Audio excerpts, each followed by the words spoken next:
আজকের এই ভিডিওটি যদি আপনি সম্পূর্ণ দেখেন তাহলে আপনি শিখে যাবেন কিভাবে তিন কোণা জমি পরিমাপ করে বের করতে হয়। প্রিয় দর্শক, আপনারা দেখতে পাচ্ছেন আমরা একটি ত্রিভুজাকার জমি নিয়েছি, যার এর মান হচ্ছে 80, বির মান হচ্ছে 80 এবং সি বাহুর মান হচ্ছে 100। এখন আসেন বিষমবাহু ত্রিভুজের ক্ষেত্রফল যেভাবে বের করতে হয় সেটির সূত্র হলো s s minus a s minus b s minus c root over কিন্তু উপরে আছে। এখন আপনার এ বি সি এই তিনটি বাহুর মান কিন্তু আমাদের কাছে আছে, এস এর মানটা নাই। এস এর মানটা বের করতে হলে এই তিনটি বাহুকে আপনার যোগ করতে হবে, যোগ করে ভাগ দিতে হবে 2 দিয়ে। আমরা যোগ করে 260 পেলাম, তারপর ভাগ দিব 2 দিয়ে, তারপর পেলাম 130। তার মানে এস এর মান হচ্ছে 130।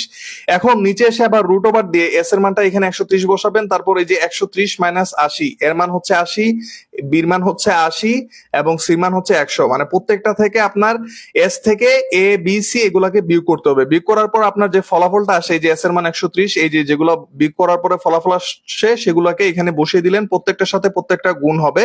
গুণ হওয়ার পরে এই ফলাফলটা আপনার চলে আসবে। এখন এখানে দেখেন, এখানে কিন্তু রুট ওভারটা কিন্তু ঠিকই রয়ে গেছে, তাই রুট ওভার তুলতে হলে আপনাকে ক্যালকুলেটরে এই সংখ্যাটি বসিয়ে তারপর রুট ওভারে প্রেস করলে এই যে বর্গফুটটা চলে আসবে। এখন আমরা জানি 1 শতক সমান 435.60 বর্গফুট। অতএব এই ক্ষেত্রফল যেটা বর্গফুটটা যেটা বের হয়েছে সেটির সাথে ভাগ দিব 435.60, তাহলে আমাদের এই জমির পরিমাণটা বের হয়ে যাবে 7.16 শতক আমাদের জমির পরিমাণ। ভিডিওটি শেয়ার করে দিবেন, কারণ অনেকেই জানে না কিভাবে তিন কোণা জমির পরিমাপ করে বের করতে হয়।